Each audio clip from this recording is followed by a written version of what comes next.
रेस्पिरेज powder जे आहे ते कॉमन कोल्ड आणि कफ, म्हणजे एखाद्याला थोडं पण वेदर चेंज झालं तर लगेच घसा बसतो किंवा म्हणतो ना की थोडा कफ सुरुवात होते. तर very very useful in common cold and कफ.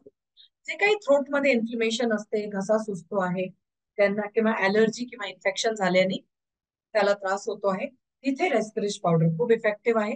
1 ते 2 चमचे गरम पाण्यामध्ये दिवसातनं 2दा जेवणानंतर हे घेतलं तर तुमचा हा जो छोटा मोठा कफ आहे, आणि हा क्रॉनिक असतो, म्हणजे कफ एकदा झाल्यानंतर लवकर जात नाही.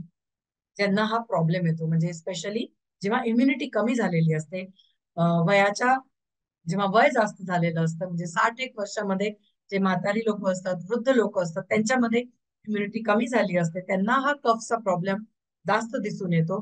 त्यावेळेला त्यांना रेस्पिरेज पावडर हे खूप अत्यंत महत्वाचं ठरेल. याच्यामधले जे इन्ग्रेडियंट्स आहेत ते खूपच इम्पॉर्टंट आणि खूप युजफुल आहे. आपण याचे काम बेनिफिट्स बघूया. पहिला इन्ग्रेडियंट आहे कंटकारी. कंटकारी जे ते कफ आणि अस्थमा, म्हणजे जे कफ होतो किंवा अस्थमा होतो त्याच्यामध्ये प्रिव्हेंट करतो. आणि कफ जर का झालेला असेल तर याच्यामध्ये एक्सपेक्टोरंट प्रॉपर्टी असते. एक्सपेक्टोरंटचा अर्थ आहे की जर का कफ जमलेला आहे त्याला बाहेर काढण्यामध्ये हेल्प करते.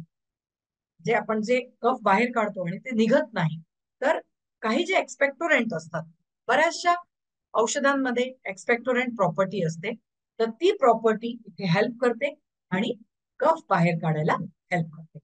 प्रिव्हेंट अस्थमॅटिक अटॅक, अस्थमॅटिक ज्यांना अटॅक्स येतात त्यांना कमी करते. दुसरा इन्ग्रेडियंट आहे अर्जुना. हे जे आहे हे क्षयहार. अर्जुनाला म्हटलं जातं क्षयहार. क्षयहार म्हणजे क्रोनिक रेस्पिरेटरी डिसऑर्डर्स ज्यांना असतात, वर्षानुवर्ष प्रॉब्लेम आहे, कफ आहे, तर कफ ऍग्रिवेटिंग डिसऑर्डर जिथे जिथे कफ असतो त्यावेळेला अर्जुन आपण तिथेच कामास येतो.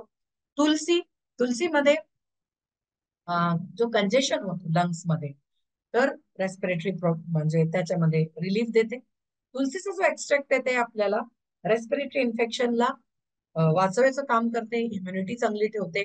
आणि जर का काही फिवर वगैरे झालेलं असेल तर त्या फिवरला म्हणजे रिकव्हरीसाठी ही तुळसी, तुळस जी आहे ती खूप हेल्प करते. तिसरं इन्ग्रेडियंट आहे कढीपत्ता.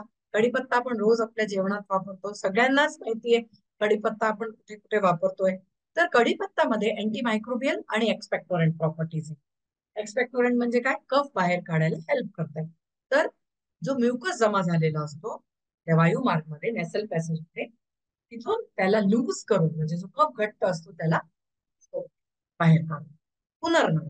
पुनर्नवा म्हणजे पुनर्जीवित करणारी, म्हणजे ब्रॉन्कोडायलेटर.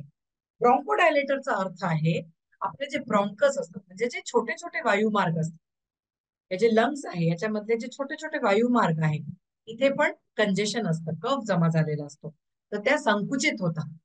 मग जेव्हा ब्रॉन्कस ब्रॉन्किओलायटिस संकुचित होतात तर मग ऑक्सिजन नीट पोचत नाही. त्याच्यासाठी काय आपल्याला डायलेशन पाहिजे, म्हणजे जी त्याची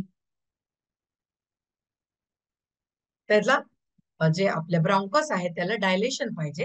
तर पुनर्नवा जे आहे ते डायलेशनचं काम करतं आणि एक्सपेक्ट काम करतं, आणि आपली जी एअरवेज आहे, जे वायुमार्ग आहे त्याला ओपन करून आणि क्लिअर ठेवतो. त्याच्यामुळे काय, जे श्वास म्हणजे आपलं जे ऑक्सिजन आणि कार्बन डायऑक्साईडचं जे आवागमन आहे ते व्यवस्थित. तर हे असं बेनिफिट्स आपल्याला रेस्पिरेज पावडर मध्ये मिळतात.